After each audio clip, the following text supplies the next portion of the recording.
என்ன என்ன என்ன என்ன என்ன உங்களுக்கு சந்தேகம் இருக்கிறதோ வினாக்கள் இருக்கிறதோ அதை நீங்க கேட்கலாம். அவர் பதில் சொல்வதற்கு தயாராக இருக்கிறார். பேசி முடிக்கின்ற வரை அமைதி காக்கும்படி உங்களை நான் கேட்டுக்கொள்கிறேன். மாண்புமிகு எதிர்க்கட்சி தலைவர் முழு ஒத்துழைப்பை நீங்கள் தர வேண்டும் என்று நான் எதிர்பார்க்கிறேன்.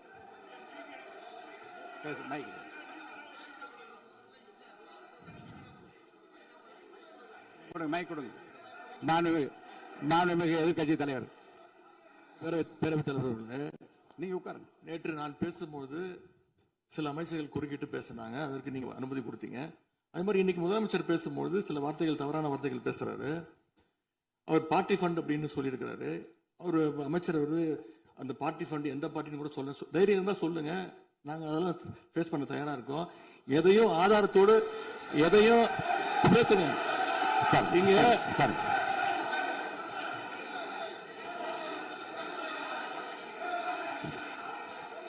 அது மாதிரி பேரவைத் தலைவர் அவர்களே, நேற்று நான் பேசி முடிஞ்சோடனே நீங்க அவை முடிஞ்சிருச்சுன்னு சொல்லிட்டீங்க. நாங்கெல்லாம் வீட்டுக்கு போயிட்டோம். வீட்டுக்கு போய் டிவி போட்டு பார்த்தா அங்க இன்னொரு அமைச்சர் இன்னும் பதில் சொல்லிட்டே இருந்திருக்கிறாரு. அதற்கெல்லாம் நாங்க இப்ப என்ன பதில் இது, என்ன மரபு இது? நீங்க இப்ப பேசிக்கிட்டே இருப்பீங்களா? நாங்க பார்த்துக்கிட்டே இருக்கணுமா?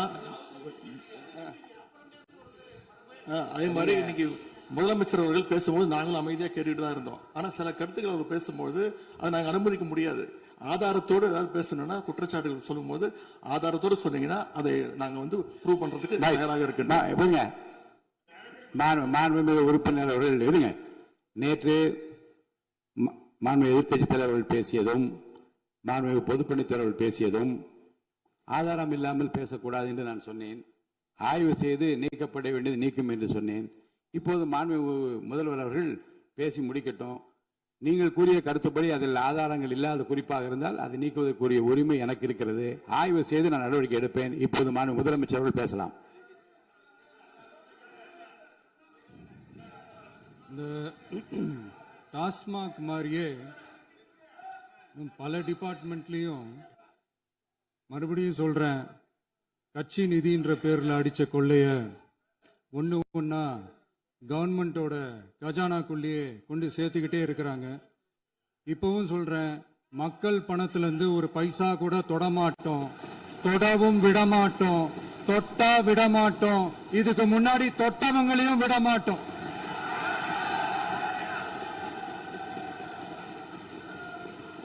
ஒவ்வொரு ஊழலா வெளியில வரும் போலே, ஒவ்வொரு வேஷமா கலைஞ்சிரும் போலே, இங்க இருக்கிற நிறைய பேரு நடுங்கி போய் இதுல நம்ம மேல அவதூறு வேற. இப்ப புதுசா ஒரு வெப்பன் ஒண்ணு கொண்டு வந்திருக்காங்க. அது என்ன தெரியுமா? அவங்க தயவால தான் நம்ம ஆட்சி நடக்குதான். மக்கள் தயவால இந்த ஆட்சி நடந்துகிட்டு இருக்கு. மனசாட்சி உள்ள சக்திகளோட ஆதரவால இந்த ஆட்சி நடந்துகிட்டு இருக்கு. நாங்க தான் அனுப்பி வச்சோம் அப்படின்றாங்களே. அனுப்பி வச்சவங்களுக்கு மினிஸ்ட்ரியில இடம் கொடுத்தா ஏன் கதறீங்க? ஏன் இவ்வளவு கோவம்? ஏன் இவ்வளவு கதறல்ஸ்? இதுல இன்னொரு முக்கியமான விஷயம், மார்க்சிஸ்ட் கம்யூனிஸ்ட் கட்சி நமக்கு ஆதரவு கொடுத்தது சுயேட்சையா எடுத்த முடிவுன்னு சொல்றாங்க. அதே மாதிரி இந்திய கம்யூனிஸ்ட் கட்சி நமக்கு ஆதரவு கொடுத்தது சுயேட்சையா எடுத்த முடிவுன்னு சொல்றாங்க. இதுல எங்க இருந்து நாங்க தான் அனுப்பி வச்சோம்னா புரியலையே. மக்களுக்கு நல்லா புரியும், எல்லாத்தையும் தெளிவா பார்த்துக்கிட்டு இருக்கிறாங்க.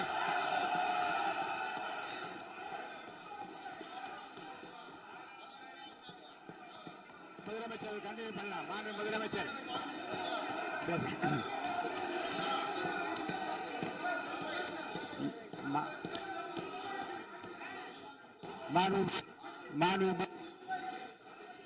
முதலமைச்சர் கண்டினியூ பண்ணலாம். நீ கண்டினியூ பண்ணலாம்.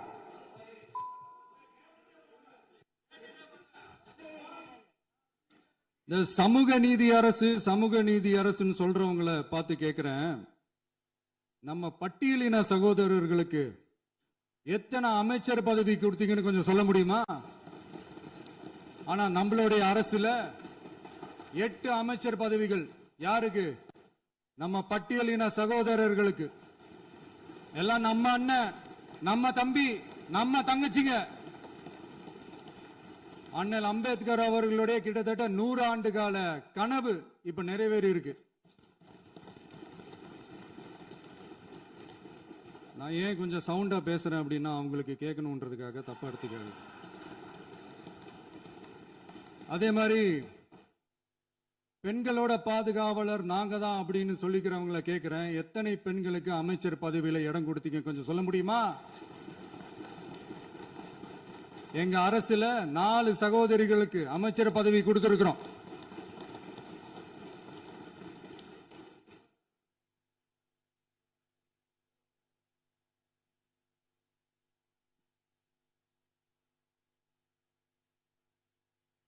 அதனால மக்களால் நிராகரிக்கப்பட்டு மக்களால் அகற்றப்பட்டவங்களுக்கு ஒன்னே ஒன்று சொல்லிக்கிறோம், தப்பே செய்ய மாட்டோம், ஊழலே செய்ய மாட்டோம், நேர்மையா தான் இருப்போம், நியாயமா தான் இருப்போம் அப்படின்னு சொல்றவங்களால மட்டும்தான் கூட்டணி ஆட்சி அமைக்க முன்வரும். ஆட்சியிலையும் பங்கு, அதிகாரத்திலையும் பங்கு கொடுக்க முன்வரும். ஊழல்லையே ஊறி போனவங்களால இந்த கூட்டணி ஆட்சியோ ஆட்சியிலையும் பங்கு அதிகாரத்திலையும் பங்கு கொடுக்க முன்வராது. மெஜாரிட்டி இருந்தாலும் தரமாட்டாங்க, மெஜாரிட்டி இல்லைனாலும் தரமாட்டாங்க. கேட்டா ரெடிமேடா ஒரு பதில் ஒண்ணு வச்சிருப்பாங்க, கூட்டணி ஆட்சியை மக்கள் விரும்ப மாட்டாங்கன்னு. அதே மக்கள் தான் இப்ப அவங்கள பார்த்து சிரிக்கிறாங்க. நான் பதவி ஏத்த அன்னைக்கு கொஞ்சம் டைம் அவகாசம் கேட்டேன்.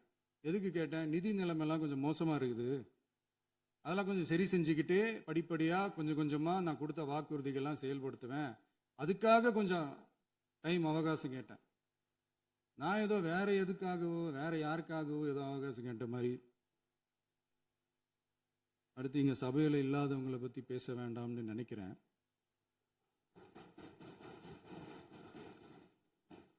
இங்க நம்மளை பத்தி அவதூறு பரப்புறதோட மட்டும் இல்லாம இப்ப நம்ம மக்கள் மேலேயும் அவதூறு பரப்ப ஆரம்பிச்சிட்டாங்க.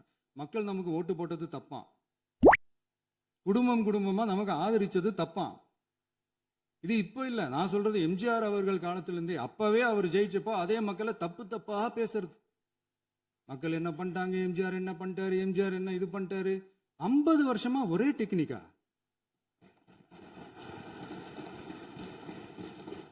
டெக்னாலஜி எல்லாம் மாறி வேற எங்கேயோ போயிட்டு இருக்கு பஸ்.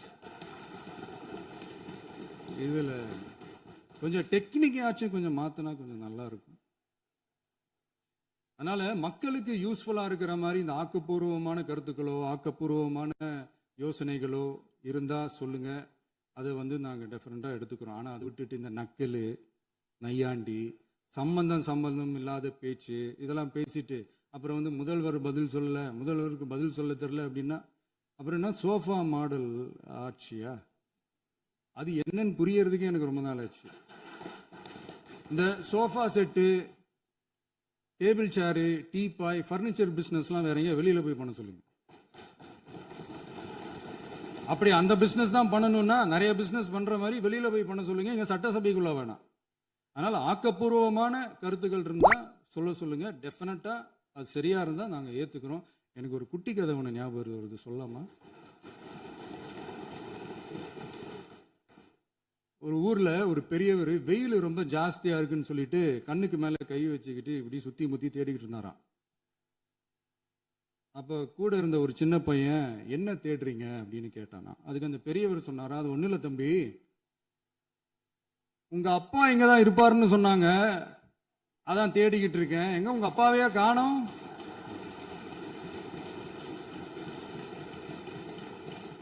இல்ல அந்த எங்களுக்கும் நக்கலா நையாண்டியா சம்பந்தம் இல்லாத குட்டி கதை இதெல்லாம் எங்களுக்கும் பேச தெரியும். அந்த கதையில பெரியவர் அப்படி சொன்னாராம், தப்பா எடுத்துக்காதீங்க. அந்த கதையில பெரியவர் அப்படி கேட்டாராம். அதனால யாரும் இங்க டென்ஷன் ஆக வேணாம். அதனால இன்னொரு இந்த என்னுடைய உரையை முடிக்கிறதுக்கு முன்னாடி போயிட்டாங்க, பேசலாமா? நிறைய உங்க கருத்துக்களை நீங்க முழுமையாக மன நிறைவோடு பேசலாம். டிவியில பார்ப்போம். சரி, அதான் 5 நிமிஷம் பேசுனதுக்கே கொளத்தூரி இந்த ஆட்டம் ஆயிடுச்சு. பேசுனா அப்புறம் என்ன பண்றது? கடைசியா நான் இந்த உரையை முடிக்கிறதுக்கு முன்னாடி ஒரு முக்கியமான ஒரு விஷயம் பத்தி சொல்லணும். ஆளுநர் உரை அன்னைக்கு இந்த தமிழ் தாய் வாழ்த்துக்கு அப்புறம் தேசிய கீதம் பாடினது தப்பு, தேசிய கீதம் 2 முறை பாடினது தப்பு, அப்படி ஒரு நிகழ்வு இதுக்கு முன்னாடி இந்த சட்டசபையில நடந்ததே கிடையாது, அந்த மரபையே மாத்திட்டீங்க, இப்படி ஒரு பெரிய ஒரு போர் மாதிரி எதிர்கட்சியை சார்ந்தவங்கலாம் சொன்னாங்க இல்லையா. அந்த மாநில உரிமை போராளிகளை, அந்த மரபு காக்கிற உரிமை போராளிகளை ஒரே ஒரு கேள்விதான் கேட்கணும். 2021 ஆகஸ்ட் 2 ஞாபகம் இருக்கா? Centenary celebration of Tamil Nadu legislature. அந்த ஃபங்க்ஷன்ல நம்ம முன்னாள் முதலமைச்சர் கருணாநிதி அவர்களோட கலைஞர் அவர்களுடைய கலைஞர் அவர்களுடைய புகைப்படத்தை மாண்புமிகு குடியரசுத் தலைவர் திறந்து வைக்கிற ஒரு ஃபங்க்ஷன். அந்த ஃபங்க்ஷன்ல national anthem followed by Tamil Thai Vazhthu அப்படின்னு அறிவிச்சது ஞாபகம் இருக்கா? அதாவது தேசிய கீதத்துக்கு அப்புறமா 2வது முறையா, நோட் திஸ் பாயிண்ட் மாண்புமிகு பேரவைத் தலைவர் அவர்களே, ப்ளீஸ் நோட் திஸ் பாயிண்ட். தேசிய கீதத்துக்கு அப்புறம் 2வது முறையாக தமிழ் தாய் வாழ்த்து பாடப்படும் அப்படின்னு சொன்னது ஞாபகம் இருக்கா? அதுவும் முத்தமிழ் அறிஞர் அப்படின்னு சொல்ற நம்ம கலைஞர் அவர்களுடைய அந்த புகைப்படம் வெளியிட்டு விழாவில் அவர் இருந்த இதே சபையில தமிழ 2வது இடத்துக்கு தள்ளினது யாருன்னு ஞாபகம் இருக்கா? அது மட்டும் இல்ல, அந்த தேசிய கீதத்தை நாட்டுப்பண் நேஷனல் ஆந்தம்னு சொல்லி அதே ஃபங்க்ஷன்ல கடைசியா ஃபங்க்ஷன் முடியும் போது செகண்ட் டைம் தேசிய கீதம் பாடினதும் ஞாபகம் இருக்கா? இதே அவையில் தான், அது அவை குறிப்பிலும் இருக்கிறது, இதே அவையில் தான் நடைபெற்றது. இந்த தக்க நேரத்தில் இந்த ஆதாரங்களை அளித்த மாண்பு முதல் அவர்களுக்கு நன்றியை தெரிவித்துக் கொள்கிறேன். டவுட் இருந்தா இந்த புக்கை பார்த்து தெரிஞ்சுக்கலாம். அதனால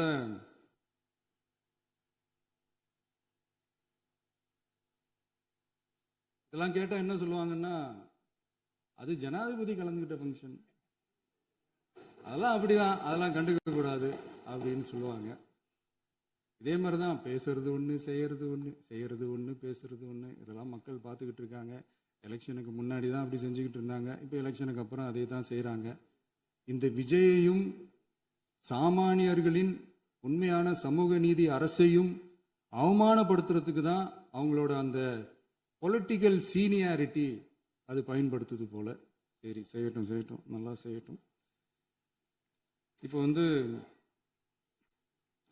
ஆனாலும் நம்மளுடைய மாநில உரிமை, மொழி உரிமை, உத்தம உத்தரர் போல வேஷம் போடுற எதிர்கட்சிக்கு ஒன்றை மட்டும் ஆணித்தரமாக சொல்றோம்.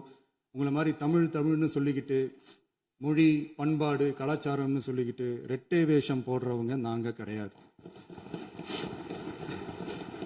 உலகெங்கும் வாழும் என் தமிழ் சொந்தங்களுக்கு நம்முடைய உத்தரவாதம் தமிழ் தான் எங்க உயிர் நாடி அப்படின்றத மறக்க மாட்டோம். இப்பவும் சொல்றோம், மாநில உரிமையில எப்பவும் உறுதியா இருப்போம். அதே சமயத்துல அரசியல் வேற, ஒன்றிய மாநில அரசுகளுக்கு இடையே இருக்கிற நிர்வாக அணுகுமுறை வேற. இதுல நாங்க ரொம்ப தெளிவா இருக்கிறோம். அதனால எங்களுக்கு பாடம் எடுக்கிறதா நினைச்சுக்கிட்டு உங்க வேஷத்தை நீங்களே கொஞ்சம் கொஞ்சமா கலைச்சிக்கிட்டே வர்றீங்க, மறந்துடாதீங்க. அப்புறம் நேத்து எதிர்கட்சி தலைவர், மாண்புமிகு எதிர்கட்சி தலைவர் பேசும்போது நிறைய பேசினாங்க. அதுல ஒண்ணு மட்டும், அரசு சொல்றதா நினைச்சுக்கிட்டு நம்மளை இன்டைரக்டா ஈவில் அப்படின்ற அந்த வார்த்தையை யூஸ் பண்ணாங்க. எனக்கு ஒண்ணு தான் சொல்லணும்னு தோணுது. ஈவில்ஸ்னு டெவில்ஸ் பேசக்கூடாது.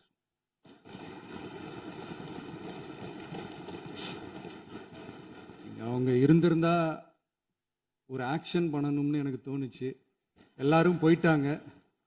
இல்ல, பர்மிஷன் பண்ணலாமா? இப்பவும் பண்ணலாம், ஒன்றும் தப்பு இல்லை.